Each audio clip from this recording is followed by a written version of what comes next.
নমস্কার বন্ধুরা, মায়ের রান্না অ্যান্ড ব্লগ চ্যানেলে আপনাদের সকলকে জানাই অনেক স্বাগত। আজ আমি হাজির হয়েছি ভোগের খিচুড়ির রেসিপি নিয়ে। সামনেই কিন্তু আমাদের সরস্বতী পুজো, আর সরস্বতী পুজো উপলক্ষে কিন্তু প্রায় সব জায়গায় এরকম ভোগের খিচুড়ি তৈরি করা হয়। অনেকেরই অভিযোগ, বাড়িতে খিচুড়ি তৈরি করলে একেবারেই ভোগের খিচুড়ির মতো টেস্ট হয় না। আমি বলছি, আমার এই রেসিপিটা ফলো করলে অবশ্যই ভোগের খিচুড়ির মতোই টেস্ট হবে।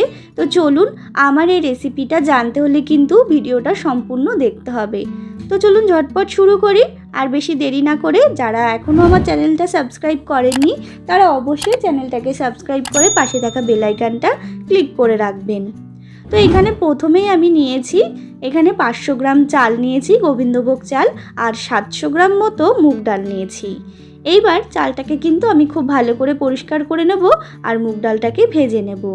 মুগ ডালটা ভেজে নেওয়ার আগে প্রথমে একটা মশলা তৈরি করে নেব। দিয়ে দিলাম গোটা জিরে, গোটা গরম মশলা এবং গোটা শুকনো লঙ্কা। আর এটাই কিন্তু আমাদের ভোগের খিচুড়ির মেন মশলা। এটাকে শুকনো খোলায় ভেজে আমি মিহি করে গুঁড়ো করে রেখে দেব। তারপরে আমি ওই কড়াইয়ের মধ্যে দিয়ে দিলাম মুগ ডালটা দিয়ে কিন্তু আমি ভালো করে শুকনো খোলায় ভেজে নিচ্ছি। আর খিচুড়ির মুগ ডাল অবশ্যই কিন্তু ভেজে নেওয়ার চেষ্টা করবেন, তাতে কিন্তু এর স্বাদটা দ্বিগুণ বেড়ে যায়। তো দেখুন বন্ধুরা, মুগ ডালটা কিন্তু আমার একেবারে ভাজা হয়ে গেছে, দেখতেই পাচ্ছেন। এবার মুগ ডালটাকে আমি নামিয়ে ভালো করে ধুয়ে পরিষ্কার করে রেখে দেব। তারপরে ওই কড়াইয়ের মধ্যে আমি দিয়ে দিলাম পরিমাণ মতো সরষের তেল। আর পুরো রেসিপিটা আমি আজকে সরষের তেলেই করব। আপনারা চাইলে রিফাইন্ড অয়েলও করতে পারেন, তবে সরষের তেলে করলে কিন্তু এর স্বাদটা দ্বিগুণ হয়। তারপরে তেলটা গরম হয়ে গেলে দিয়ে দিতে হবে পরিমাণ মতো লবণ, আর দিয়ে দেবো পরিমাণ মতো হলুদ গুঁড়ো। এবার লবণ আর হলুদটাকে একটুখানি তেলের মধ্যে নাড়াচাড়া করে দিয়ে দিতে হবে কেটে রাখা ফুলকপি। আমি আগেই ফুলকপিগুলো কেটে রেখে দিয়েছিলাম, সেটাই দিয়ে দিলাম। আপনারা চাইলে ফুলকপি স্কিপ করতে পারেন, কিন্তু ভোগের খিচুড়িতে কিন্তু এই ফুলকপি দিলে এর টেস্টটা আরও ভালো লাগে। তো দেখতেই পাচ্ছেন, ফুলকপিগুলো দিয়ে কিন্তু আমি ভালো করে লাল লাল করে ভেজে নেব। তো দেখুন বন্ধুরা, ফুলকপিগুলো কিন্তু ভাজা হয়ে গেছে। এরপর আমি একে একে তেল ছেঁকে তুলে রাখছি ফুলকপিগুলো।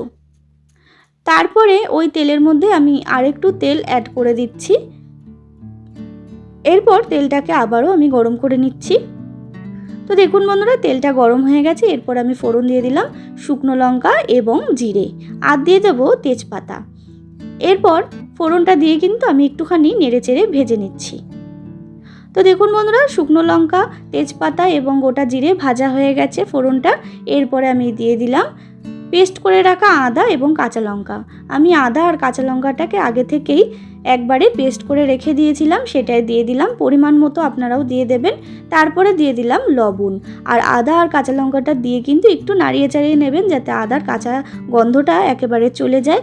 এরপরে আমি দিয়ে দিচ্ছি একে একে সমস্ত গুঁড়ো মশলাগুলো। দিয়ে দিলাম হলুদ গুঁড়ো, জিরে গুঁড়ো, ধনে গুঁড়ো।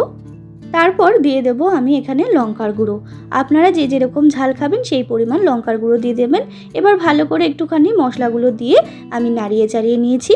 তারপরে দিয়ে দিলাম আমি এখানে মিডিয়াম সাইজের 2টো টমেটো কুচিটা দিয়ে কিন্তু ভালো করে মশলাটাকে কষিয়ে নেব, যতক্ষণ না টমেটোটা নরম হয়ে যাচ্ছে। তো দেখুন বন্ধুরা, টমেটোটা কিন্তু নরম হয়ে গেছে আর মশলার গা থেকে কিন্তু খুব ভালো করে তেল ছেড়ে গেছে, দেখে বুঝতেই পাচ্ছেন। এরপরে দিয়ে দিচ্ছি আমি নারকেল কোড়া।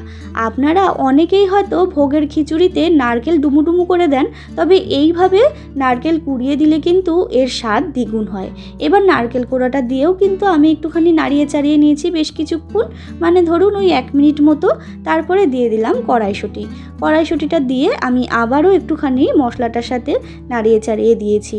এরপরে আমি দিয়ে দিচ্ছি ভেজে ধুয়ে রাখা মুগ ডালটা দিয়ে দিতে হবে ধুয়ে রাখা গোবিন্দভোগ চাল। এবার ভালো করে কিন্তু আমি মশলাটার সাথে সমস্ত চাল ডালকে আমি মিশিয়ে নেব।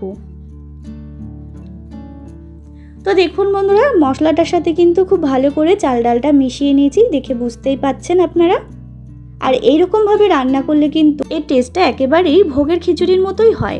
তারপরে দিয়ে দিলাম আমি এখানে পরিমাণ মতো গরম জল।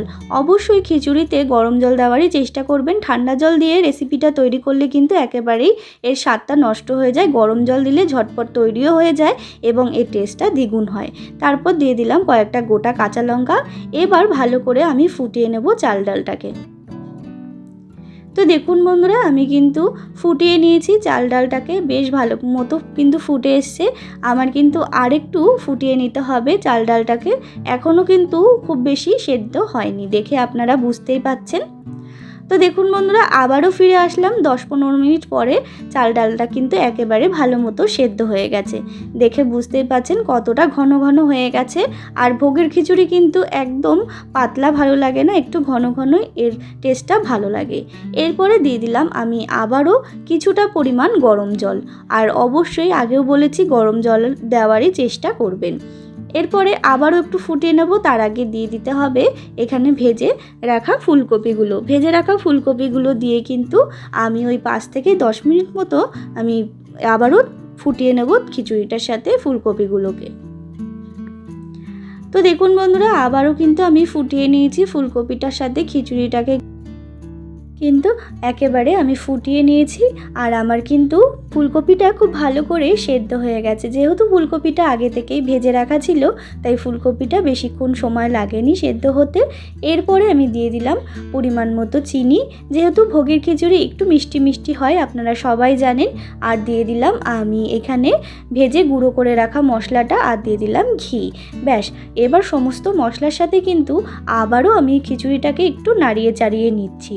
আর এই একটু নাড়িয়ে চাড়িয়ে নিলেই কিন্তু রেডি হয়ে যাবে ভোগের খিচুড়ির রেসিপি। তো দেখুন বন্ধুরা, আমার কিন্তু রেডি। এরপরে আমি গরম গরম সার্ভ করে দিচ্ছি এই ভোগের খিচুড়ি রেসিপি। তো বন্ধুরা, বাড়িতে একবার হলেও এইভাবে ট্রাই করে দেখবেন।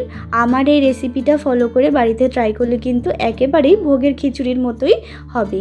তো বন্ধুরা, আমার রেসিপিটার মধ্যে যদি কিছু ভালো লেগে থাকে তাহলে অবশ্যই একটা লাইক শেয়ার করবেন। আর যারা এখনও আমার চ্যানেলটাকে সাবস্ক্রাইব করেননি, নিত্য নতুন ভিডিও দেখার জন্য চ্যানেলটা সাবস্ক্রাইব করে আমার পাশে থাকবেন। দেখা হবে নতুন একটি রেসিপির সাথে নতুন কোনো ব্লগে। ততক্ষণের জন্য ভালো থাকবেন। ধন্যবাদ।